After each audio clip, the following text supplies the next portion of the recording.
Ассаламағалейкум, қадірменді қазақ елі, қасиетті қарарман халқым. Менің сіздерге айтайын деп отырғаным, қазақ елі қақпасының арғы бетінде қақпайға ұшырап қаңтарылып тұрған қалы мүшкіл қазақ көші жайлы болмақ. Қазақ көші жайлы сөз қозғайтын болсақ, соңғы жылдары осы көштің басы қасында шығын жанын шүбірекке түйіп, шырылдап жүрген Ауыт Мұқибекұлы еріксіз еске түседі. Арыдан алып айтсақ, бағзы замандардан бері Еуразия кіндігін мекендеп келе жатқан қазақ халқы басынан бақ тайып, тағдыры тартысқа түскен алмағайып замандары да алып империялардың боданына айланып, торғайдай тозып, төрткүл дүниеге тарыдай шашылғаны белгілі.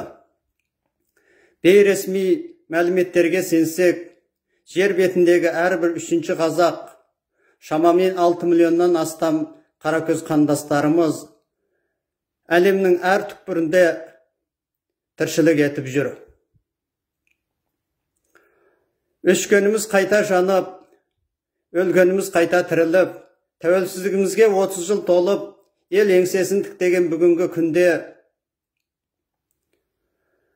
шекараның арғы бетінде қалып қойған сол қаракөз бауырларымыздың аңсаған ата жұртына жете алмай қиналғаны, әрбір қазақ баласының қабырғасын қайыстырып, жүрегін сыздататындығы шындық. Бұл үшін себепте жоқ емес. Соңғы кездері әлемнің әр елінде болып жатқан түрлі саяси жағдайлар мен пандемияны есепке алмаған күннің өзінде ата заңымызда жазылмай қалған түрлі кемшіліктер мен олқылықтарды пайдалана отырып, өз қолымызбен жасалып жатқан түрлі кедергілер мен қиянаттарда жетіп артылады. Бос жатқан жер жау шақырады демеуші ме еді? Ата-бабаларымыз ақ найзаның ұшы ақ білектің күшімен көзінің қарашығындай қорғап, бүгінгі ұрпаққа аманат еткен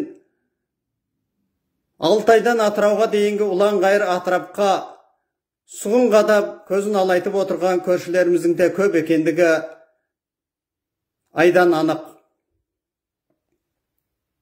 Ендеше, көлденең көк атының көзіне күйік болып, көкейіне қызғаныш ұялататын осына ұлан ғайыр алқапты жаудан жанын салып қорғайтын да, терін төгіп, көркейтуге еңбек ететін де қаны бір қаракөз қандас бауырларымыз екендігі даусыз. Қазақ елінің өсіп өркендеуі тек қана қазақ халқына керек.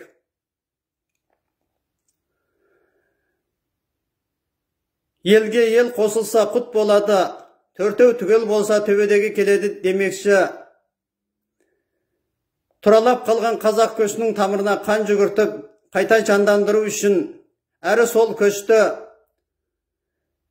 Қарабастың қамышын пендешілікпен жасалатын түрлі кедергілер мен қиянаттардан аман сақтап, көштің ешқандай еркіліксіз жалғасуын қамтамасыз етудің бір ғана жолы, ол қазақ көшін ата заңымызға енгізу арқылы кепілдік беру.